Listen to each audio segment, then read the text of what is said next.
கத்திரிக்காய் சட்னி செய்ய போகிறோம். அதுக்கு தக்காளி, வெங்காயம், ஒரு பச்சை மிளகா, கருவேப்பிலை கொஞ்சம், ஸ்டவ்வில் பற்ற வச்சுக்கோங்க.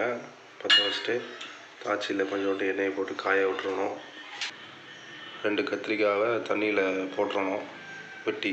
கடுகு 1 ஸ்பூனு, உளுந்தம்பருப்பு 1 ஸ்பூனு, அப்படியே வெங்காயத்தை அப்படியே போட்டுக்கணும். போட்டுட்டு கருவேப்பிலை அப்படியே சேர்த்து போட்டுறணும். நல்லா வதக்கி விட்டுக்கணும். ப்ரௌனிஷ் ஆகிற வரைக்கும் வதக்கிட்டுக்கணும்.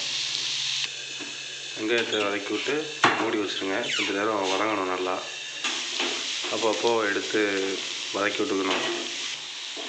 இப்போ கொஞ்சம் வதங்கினோன்னே தக்காளியை போட்டுறணும். தக்காளியை போட்டுட்டு நல்லா வதக்கிக்கணும். கல்லுப்பு தேவையான அளவு கல்லுப்பு போட்டுக்கணும். மூடி வச்சிடணும். நல்லா வதங்கணும். நல்லா அதை குத்தி ஸ்ப்ரெட் பண்ணுற அளவுக்கு நல்லா பிரிகிற அளவுக்கு வதக்கி விட்டு கடைசியாக கத்திரிக்காய் எடுத்து போடணும். தண்ணியில் வச்சுருக்கோம் இல்லையா கத்திரிக்காய், அந்த கத்திரிக்காய் எடுத்து போட்டுறணும். நல்லா வதக்கணும். கத்திரிக்காயை போட்டுட்டு அப்படியே நல்லா மிக்ஸ் பண்ணி விட்டு மூடி வச்சுருங்க. ஒரு 5 நிமிஷம் நல்லா மூடி வச்சிடணும். நல்லா ப்ரௌனிஷாக வர வரைக்கும் வதக்கிடணும், வேக விட்டுறணும்.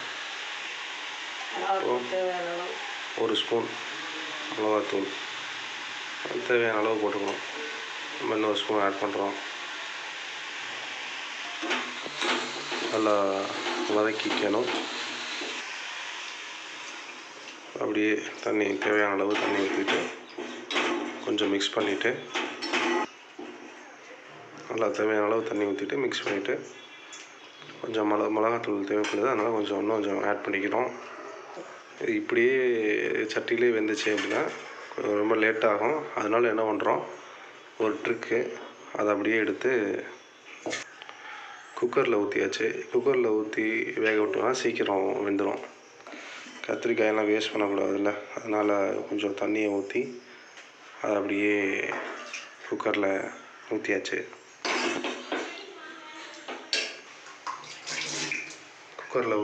நல்லா மூடிட வேண்டியதான். மூடிட்டு 2 விசில் வர வரைக்கும் வெயிட் பண்ணணும். 2 விசில் வந்ததுக்கப்புறம் இறக்கிடலாம். குக்கரில் 2 விசில் விட்டதுக்கப்புறம் எடுத்து ஒரு சட்டியில் ஊற்றிட வேண்டியதான். கத்திரிக்காய் சட்னி ரெடி. கத்திரிக்காய் சட்னி ரெடி. இதில் லைட்டாக மேலே மல்லித்தலையை தூவி விட்டால் நல்லாயிருக்கும். இந்த மாதிரி பார்க்குறதுக்கும் நல்லாயிருக்கும்.